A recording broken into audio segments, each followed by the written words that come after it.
பேருந்தில் வைத்து பாலியல் வன்செயல் செய்த சம்பவம் வந்து நாடு முழுவதும் கொந்தளிப்பே ஏற்படுத்துச்சு.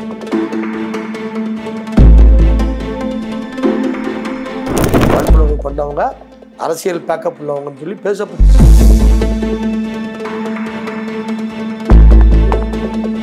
அந்த பெண் மருத்துவரை வந்து மிக கோரமாக வந்து வன்புணர்வு பண்ணியிருக்காங்க.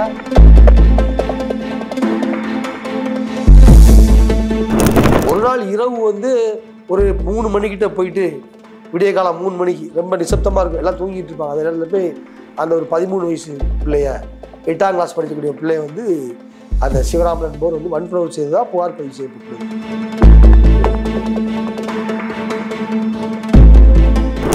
அப்படி இருக்கும்போது பெண் பிள்ளைகள் வந்து 7 மணிக்கு மேலே 6 மணிக்கு மேலே விடிய விடிய கேம்ப்பு, அது எப்படின்னு நமக்கே புரியல.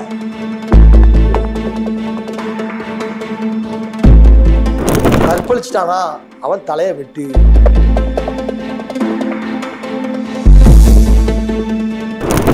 பச்சை பிள்ளையும் பண்ணிடுறான், 3 வயசு குழந்தையும் பண்ணிடுறான். தெரியுதா? 80 வயசு மூதாட்டி விட மாட்டேங்கிறான்.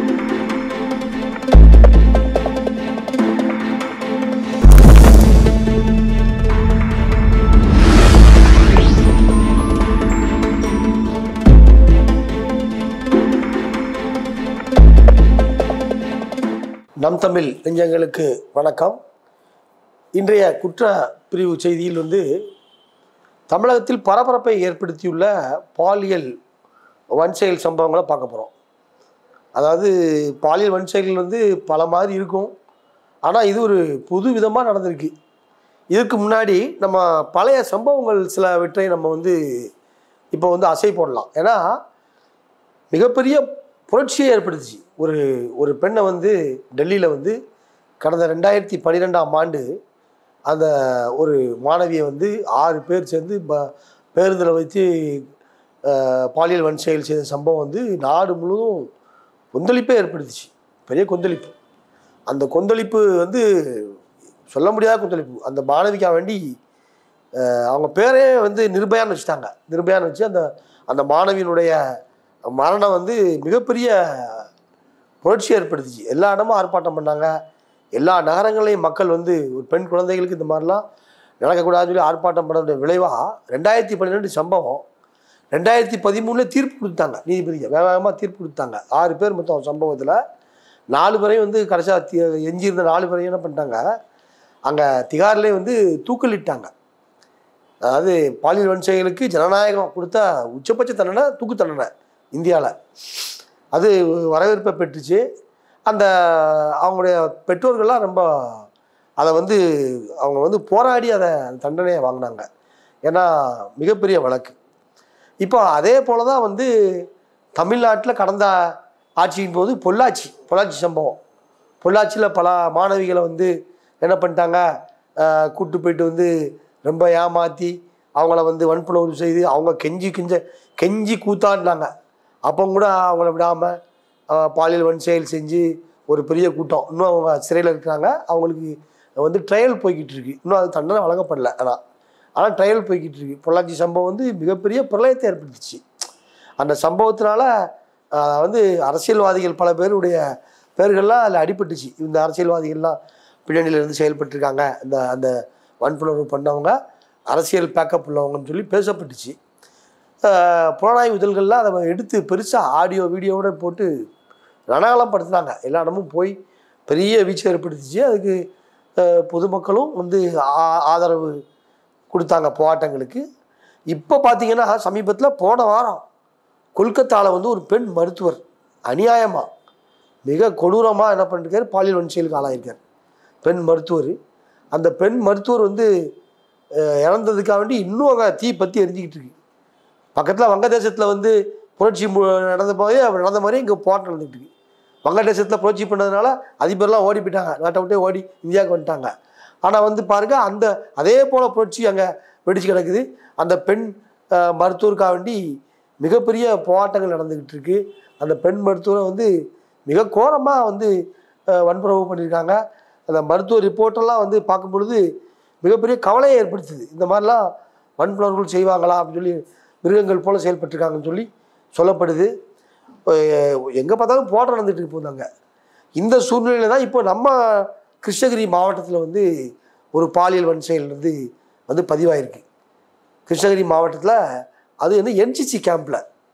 என்சிசி கேம்பில் என்னது, மிக புனிதமான ஒரு பணி. இந்த பிள்ளைகள்லாம் வந்து என்சிசிக்கு எந்த பிள்ளைகளும் சேர மாட்டாங்க. பள்ளிக்கூடத்தில் என்சிசி சேரியாப்பாண்டா எல்லாம் ஓடிடுவான், நான் சேர மாட்டேன். ஏன்னா விடிய காலமே போக வேண்டியிருக்கும், காலையில் போய் எக்ஸசைஸ் பண்ணணும், லேட்டாக போனால் துப்பாக்கி தூக்கிட்டு ஓடணும், லேட்டாக போனால் துப்பாக்கியை தூக்கிட்டு முட்டிக்கால் போட்டு ஓடணும். கிரவுண்டில் தண்டனைகள்லாம் உண்டு, மிக தண்டனைலாம் கொடுப்பாங்க. என்சிசியில் ஒருத்தர் சேர்ந்தாம்னா அவன் என்ன பண்ணுவான்னா மிலிட்ரிக்கே போயிடுவான். என்சிசி வந்து ஒழுக்கத்தை கற்பிக்கக்கூடிய ஒரு மிகப்பெரிய ஒரு அந்த குழு. அந்த குழு வந்து அதில் ஒழுக்கத்தை கற்றுக் கொடுப்பாங்க, அதில் வந்து நேர்மையை கற்றுக் கொடுப்பாங்க, அதில் போலீசிங் உண்டு, மிகப்பெரிய ஒரு பயிற்சியெலாம் நடந்துக்கிட்டு இருக்கும். இப்போ அந்த என்சிசி கேம்பில் பாருங்கள், அந்த பொம்பளை பிள்ளைகளை வந்து வன்புணர்வு பண்ணதாக செய்தி வெளியாயிருக்கு. அதாவது பயிற்சியாளர் சிவராமன் அவர் வந்து நாம் தமிழர் கட்சியிலேருந்து இப்போ நீக்கப்பட்டிருக்கார். முன்னாள் நிர்வாகின்னு சொல்லப்படுது. அவரை வந்து என்ன பண்ணிட்டாங்க, அவர் தான் குற்றவாளியாக, முதல் குற்றவாளியாக அவரை தான் பிடிச்சிருக்காங்க.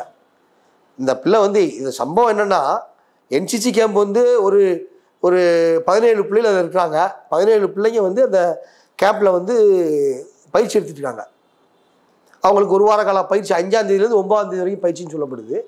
பயிற்சி கொடுத்துருக்காங்க. இந்த நேரத்தில் ஒரு நாள் இரவு வந்து ஒரு 3 மணிக்கிட்ட போயிட்டு, விடிய காலம் 3 மணிக்கு ரொம்ப நிசப்தமாக இருக்கும், எல்லாம் தூங்கிட்டு இருப்பாங்க. அந்த நேரத்தில் போய் அந்த ஒரு 13 வயசு பிள்ளைய, 8ஆம் கிளாஸ் படிக்கக்கூடிய பிள்ளைய வந்து அந்த சிவராமன் என்பவர் வந்து வன்புணர்வு செய்ததாக புகார் பதிவு செய்யப்பட்டுள்ளது. அப்போ அந்த குழந்தை வந்து போய் சொல்லுது, இந்த மாதிரி அசிங்கமாகி போச்சு. அப்போனா அப்போ அந்த பள்ளி முதல்வர் தாளாளர் அவங்க அதான் உடனடியாக ஆக்ஷன் எடுக்கணும்ல. அவங்க அம்மா அதெல்லாம் சொல்லாதம்மா வெளியில் அப்படின்னு சொல்லி அந்த பிள்ளைய வந்து வாயை மூடி போட்டு அதை அமுக்க பார்த்துருக்காங்க. அதை அமுக்க பார்த்தாங்களா, அந்த பிள்ளைக்கு சோம்பு இல்லாமல் ஆகிப்போச்சு, உடல்நிலை சரியில்லை. அப்போ மருத்துவர்கிட்ட போய் தானே ஆகணும். மருத்துவர்கிட்ட போகிறதுக்கு பெற்றோர்கிட்ட சொல்லி தான் ஆகணும். அப்போ சொல்லும்போது கேட்பாங்கல்ல, பெற்றோர் கேட்பாங்கல்ல, என்ன மாதிரி நடந்துச்சுன்னு கேட்பாங்களா. அப்புறம் சம்பவம்னு சொல்லுது பிள்ளை வந்து. அப்போ தான் கேஸ் ஆகுது உங்களுக்கு. ஒரு ஒரு மாணவிக்கு நேர்ந்த இதை வந்து பள்ளிக்கு மிகப்பெரிய காவலர்களே வந்து தாளாளரும் முதல்வர் தான், ஆசிரியர்கள். முதல்ல பயிற்சியாளர், என்சிசி பயிற்சியாளர் தான் இதை பண்ணியிருக்கார். அவருக்கு மேலே இருக்கிறவர் ஆசிரியர், அவருக்கு மேலே இருக்கிறவர் பள்ளி முதல்வர், பள்ளி தாளாளர். இப்போ பள்ளி தாளாளர் அவருடைய பேர் வந்து அவருடைய பேர் சாம்சன் வெஸ்லின்னு சொல்லப்படுது. பள்ளி முதல்வர் சதீஷ்குமார் சொல்லப்படுது. இவங்க 2 பேரையும் உள்பட 7 பேர் இந்த இதுக்கு உடந்தையாக இருந்திருக்காங்க. இந்த 7 பேரையும் கைது பண்ணிட்டாங்க. இது போக இன்னும் ஒரு சிலர் கைது பண்ணுவாங்கன்னு சொல்லப்படுது. நிறைய பேரை கைது பண்ணுவாங்க. அதனால் இந்த பாலியல் வன்செயல் சம்பவம் வந்து மிகப்பெரிய ஒரு இதை ஏற்படுத்தியிருக்கு, மக்கள் மத்தியில் அச்சத்தை ஏற்படுத்தியிருக்குன்னு சொல்லலாம். ஆனால் வந்து இது போன்ற சம்பவங்கள்லாம் அந்த என்சிசி கேம்பில் இந்த மாதிரிலாம் தமிழ்நாட்டில் நடந்தால் வரலாறே கிடையாது. தமிழ்நாட்டில் வந்து ஒழுக்கத்தை கற்பிச்சு கொடுக்கக்கூடிய பள்ளிக்கூடங்களில் இதை மாதிரி சம்பவங்கள் நடந்த வரலாறே கிடையாது. ஒரு பயிற்சியாளர் எப்படி இருக்கணும், அந்த பயிற்சியாளர் எதை சொல்லித்தரணும் மாணவிகளுக்கு, அதை சொல்லித்தராமல் அந்த பயிற்சிக்கு வந்த மாணவியை கூப்பிட்டு போயிட்டு இந்த மாதிரி பண்ணக்கூடியதாக இருந்தால் அவர் எப்படி பயிற்சியாளராக இருப்பார்? அவருக்கு எப்படி பயிற்சியாளர் பட்டம் கொடுத்தாங்கன்னு தெரியல அந்த ஆளுக்கு, தெரியுதா? அவரை வந்து இதுக்கெல்லாம் அந்த என்சிசி கேம்பை வந்து போலின்னு வேறு சொல்கிறாங்க, போலி என்சிசி கேம்புன்னு வேறு சொல்கிறாங்க. அது போலியா, அது டூப்ளிகேட்டா, இன்னும் விசாரணை சரியாக அது தெரிவிக்கப்படலை. ஏன்னா இந்த மாதிரி என்சிசி கேம்பில் இரவு நேரங்களில் முதல்ல பெண் பிள்ளைகளை தங்க வைக்கலாமா? பெண் பிள்ளைகள் பள்ளிக்கூடத்துக்கு போகிறது 5 மணிக்கு மேலே வீட்டுக்கு வந்துடணும், பெற்றோர் விரும்புகிறாங்க. அப்படி இருக்கும்போது பெண் பிள்ளைகள் வந்து 7 மணிக்கு மேலே 6 மணிக்கு மேலே விடிய கேம்ப்பு, அது எப்படின்னு நமக்கே புரியல. நான் பத்திரிகையாளர் தான், நம்ம இவ்வளோ பணியாற்றோம். இது வரைக்கும் மாணவிகள்லாம் இரவு நேரத்தை கேம்பில் வந்து இருந்த வரலாறுலாம் கிடையாது. மாணவர்கள் இருப்பாங்க, அதுவும் மாணவர்கள் எப்படி இருப்பாங்கன்னா அவங்கள வந்து வெளியூருக்கு கூப்பிட்டு போவாங்க. வெளியூரில் ஒரு கேம்ப்னா அந்த இப்போ திருச்சியிலேருந்து ஒரு மலைப்பகுதிக்கு கூப்பிட்டு போவாங்க. அங்கே இரவு நேரத்தை கேம்ப் போட்டிருப்பாங்க, இரவு நேரம் தங்கியிருப்பாங்க. அவங்களுக்கு பாதுகாப்புக்கு நிறைய வசதியெலாம் பண்ணியிருப்பாங்க. அந்த மாதிரி இடத்துக்கு பெண்கள்லாம் போக மாட்டாங்க, மாணவிகள்லாம் போக மாட்டாங்க. அப்படி இருக்கும்போது எப்படி பெண்களை வந்து மாணவிகளை வந்து இரவு நேர கேம்புக்கு அழைச்சிட்டு போனாங்க, அது எப்படி இவங்க போனாங்க, எல்லாமே ஒரு கேள்விக்குறியாக தான் இருக்குது. விசாரணையில் எல்லாம் தெரிய ஒரு காவல்துறை விசாரிச்சுக்கிட்டு இருக்கு. இது போன்ற பாலியல் வன்புணர்வு சம்பவங்கள் வந்து இப்போ வந்து அதிகரிக்கிறதுனால இதுக்கு விழிப்புணர்வு தேவைப்படுது. பாலியல் வன்செயல் சம்பவங்களுக்கு அதிகரிக்க காரணம் என்னென்னா வந்து அறியாமைன்னு சொல்லலாம். அறியாமைனா உங்களுக்கு ஒரு கல்வி அறிவு பெறாதவன் இதை பண்ணுறான்னா நீங்கள் அதை கல்வி அறிவு பெறாதவன் பண்ணிட்டான், அவன் பல்வேறு படிக்கலை அப்படின்னு சொன்னால், இவன் கல்வி அறிவு பெற்றவர். இவர் பயிற்சியாளர் வந்து கல்வி அறிவு பெற்றிருக்காரு. அவர் வந்து ஒரு வாத்தியார் மாதிரி இருக்கார். என்சிசி மாணவர்களுக்கு பயிற்சி தரக்கூடியவர் இதை பண்ணாருன்னா வேலையே பயிரம் பயந்த கதை தானே இது உங்களுக்கு வந்து. அப்போ இவன் வேறு எந்த இடத்துக்கு போவாங்க? இது போன்ற செயல்கள் ஈடுபட்டால் மாணவர்களும் மாணவிகளும் இந்த பயிற்சிக்கு இனிமேல் எப்படி அவங்க முன்னுருவாங்க? இது ஒரு மிகப்பெரிய கேள்விக்குறியாகவே இருக்குது. மாணவிகளும் மாணவர்களும் இந்த மாதிரி சம்பவங்களை பேப்பரில் இப்போ படிப்பாங்க. இப்போ நம்ம பேசுகிறோம், அதை பார்ப்பாங்க. பார்த்துட்டு இப்போ இனிமேல் நம்ம இதுப்பா என்சிசி கேம்புக்கு போகணும். ஏற்கனவே என்சிசி கேம்புக்கு வரமாட்டாங்க. அது பெண்கள் என்சிசி கேம்புக்கு வர்றது ரொம்ப அரிது. எப்படி அவங்க அந்த தேசப்பட்டோடையும் இதோடய வந்து அந்த இதில் கேம்பில் சேருவாங்க? இனி வரும் காலங்களாவது இந்த என்சிசி கேம்பு, இந்த மாதிரி பெண்கள் வந்து இரவு பயிற்சி, இரவு பாடப்பயிற்சி, இரவு ஸ்பெஷல் கிளாஸ், இந்த மாதிரி விஷயங்கள்லாம் வந்து தவிர்க்கப்படணும். இரவு நேரத்தில் வந்து தவிர்க்கப்படுறது நல்லது. பெண்கள் இரவு நேரத்தில் ஸ்பெஷல் கிளாஸுக்கோ என்சிசி கேம்புக்கு போக வேண்டிய அவசியமே இல்லை. என்ன கேட்டால் போக வேண்டிய அவசியமே கிடையாது. அவங்களாம் பகல் நேரத்தில் அவங்க போகலாம். ஒரு கேம்புக்கு வெளியூருக்கு போகிறாங்க, அங்கே இருக்கலாம், வெளியூரில் பாதுகாப்பு கொடுத்துருப்பாங்க, தனியாக ரூம் கொடுத்துருப்பாங்க, தங்கியிருப்பாங்க. அதெல்லாம் ஒரு சேஃப்டியாக இருக்கும். வந்து இனி வரும் எதிர்காலங்களில் ஆசிரியர்களும் சரி, பள்ளி முதல்வர்களும் சரி, என்சிசி பயிற்சியாளர்களும் சரி, இது போன்ற சம்பவங்கள் நடக்கக்கூடாதவாறு அவங்க நடந்துக்கிறணும். இந்த சம்பவத்தை ஒரு முன்மாதிரியாக எடுத்துக்கிட்டு இது போன்ற சம்பவம் நடக்காமல் மாணவர்கள் மத்தியில் வந்து விழிப்புணர்வு ஏற்படுத்தோட நம்பிக்கையை ஏற்படுத்தணும். அந்த கட்டத்துக்கு நம்ம தள்ளப்பட்டிருக்கோம். இந்த பாலியல் வன்சைடில் வந்து முந்தி வந்து என்ன பண்ணுவாங்கன்னா, தொட்டுட்டான், வச்சுட்டான், பிடிச்சிட்டான்வாங்க, அது இது பண்ணிட்டான், என்ன தொட்டு பேசிட்டான் அப்படின்னு சொல்லி உடனே வழக்கு பதிவு பண்ணுவாங்க. 4 ஷாட் சாத்து ஒரு போலீஸ்காரரு கன்னத்தில் ஒன்று, இங்கே ஒன்று விடுப்பார், அவனு விடுப்பார், டேய் போடா இன்னும் நம்ம பண்ணக்கூடாது, துரத்தி விட்டுவார். அதோட போயிடுவானுங்க. கேஸ் பதிவு பண்ணுறது ரொம்ப கம்மியாக இருந்துச்சு. இது அதிகரிக்க அந்த பிள்ளைலாம் சாவ இப்போ போஸ்கோ சட்டம் ஒன்று கொண்டு வரப்பட்டிருக்கு. இந்த போஸ்கோ சட்டம்னு, இந்த போஸ்கோவை பற்றி நிறைய பேருக்கு எதுவுமே தெரியல. போக்சோனா என்ன, இந்த போக்சோ சட்டம் என்ன சொல்லுது, போக்சோ சட்டப்படி கைதானவன் வெளியே வர முடியுமா அப்படின்ட்டு ஒரு வழக்கறிஞர்கிட்ட போய் நான் கேட்டேன். ஐயா போக்சோனா என்னையா? ஒருத்தன் அரெஸ்ட் ஆகிட்டானே, உள்ளே போயிட்டான், அவன் ஜெயிலில் தான் இருப்பானா, அங்கேயே செத்து போவானா, அல்லது 7 வருஷம் ஜெயில் தன்னை அனுபவிப்பானா? அப்புறம் அவர் சொல்கிறாரு, போக்சோ சட்டம் ஏற்றிருக்கு, அதை கைது பண்ணி அவனை கொண்டு போகிறாங்க, அவனுக்கும் ஜாமீன்லாம் உண்டுன்றது. அவனுக்கும் ஜாமீன் உண்டு. அவனுடைய நடத்தையை பார்ப்பாங்களாம். எப்படி அவன் என்ன மாதிரி செயல்பட்டுருக்கான், அவனுடைய செயல்பாடு என்ன, அவனுடைய நடத்தை என்ன, அது பார்த்துட்டு அதுக்கேற்ற மாதிரி அவனுடைய கேஸை வந்து ரிலீஸ் பண்ணி வெளியிடுவாங்களாம். இவன் வேதாள முருகன் அடுத்த பிள்ளைகிட்ட கை வச்சுருவான். ஒரு பிள்ளை கை வச்சு முடிச்சிருப்பான், அடுத்த பிள்ளை கை வச்சுருவான். போக்சோவில் வெளியே வந்துடுறான். அதனால் ஃபாரினில் என்ன பண்ணுறான்னா, பல்வேறு நாடுகளில் பல்வேறு சட்டங்கள் இருக்குது. குறிப்பாக அரேபியாவில் என்ன பண்ணுறான்னா, கற்பழிச்சிட்டானா அவன் தலையை வெட்டு. என்ன பண்ணுறான், போகிறான், ஒரு கருப்பு வேனில் போகிறான், தண்டனை தரத்துக்கு போகிறான். கருப்பு வேனில் போய் தான் தண்டனை தரான், அல்லது வெள்ளிக்கிழமை தரான். வெள்ளிக்கிழமை தண்டனை என்ன பண்ணுறான்னா, வெள்ளிக்கிழமை தண்டனை கொடுக்கும் பொழுது இந்த தண்டனையை தொழுகை முடிச்சுலாம் பார்த்தீங்களா, அவன்லாம் பார்க்கணும். அவன் பார்க்கலன்னா அவனுக்கு அப்புறமா வேட்டு இருக்கு. எல்லாம் மனசு இது இல்லாமல் பார்க்க மாட்டாங்க, மனசில் இது உள்ளவங்க அவன் பார்க்கணும். கற்பழித்தவங்களாம் வரிசையாக நிப்பாட்டியிருப்பாங்க, திருடுறவங்களாம் வரிசையாக நிப்பாட்டியிருப்பாங்க. கற்பழித்தவனுடைய தலைகள் துண்டிக்கப்படுது. எப்படி தெரியுமா? ஒன்றும் கிடையாது.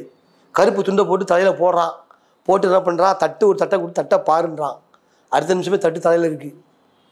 தண்டனைகள் அப்படி பண்ணும்போது அதை பார்க்குறான், எல்லாம் தண்டனையை பார்க்குறான். எல்லாருமே பார்க்கும் பொழுது ரொம்ப வந்து நமக்கே குரூரமாக இருக்குது. பார்க்கும் பொழுது சில வீடியோக்கள் வருது, வந்து பார்க்கும் பொழுது தண்டனை எப்படியா. ஆனால் இதை பார்க்குறவன் பயப்படுவான்ல, அடுத்து யாருமே கை வைக்க மாட்டான்ல. திருடுறவனா கையை வெட்டினான், கையை வெட்டுறான்னா அந்த கையை வெட்ட பிற்பாடு அவன் அந்த கை இல்லாமல் தான் அலைவான். அவன் செயற்கை கையெல்லாம் வைக்க முடியாது. கை இல்லாமல் அலையும் பொழுது அவனுக்கு அடையாளம் ஆயிடுது, இவன் திருட அப்படின்னு தெரிஞ்சிருக்குல்ல, இவன் திருட்டு பையா அப்படின்னு. அதனால் இந்த மாதிரி சட்டங்கள் இருக்குது. அங்கே சில நாடுகள் என்ன பண்ணுறான், ஜெயிலில் அதிகமான தண்டனை தரான், அதிகமான தண்டனை கொடுக்குறான். அது ஆப்பிரிக்க நாடுகளில், குறிப்பாக நைஜீரியா போன நாடுகளில் என்ன பண்ணுறான்டா, கொடுமையான தண்டனை. அந்த தண்டனை நம்ம நினச்சே பார்க்க முடியல, மிக மோசமான தண்டனை. தெரியுதா? அவன் என்ன பண்ணுறான்னா, அந்த எந்த மர்ம ஸ்தானத்தை இது பண்ணால் அந்த மர்ம ஸ்தானத்தை அவன் சிதைக்கிறான். அது வந்து நம்மளால் ஏற்றுக்கொள்ளவே முடியாது. பட் தண்டனைகள் பாருங்கள் எப்படி இருக்குன்ட்டு. ஆப்பிரிக்க நாடுகள்லையும் ஐரோப்பிய நாடுகளில் கம்மி தான்.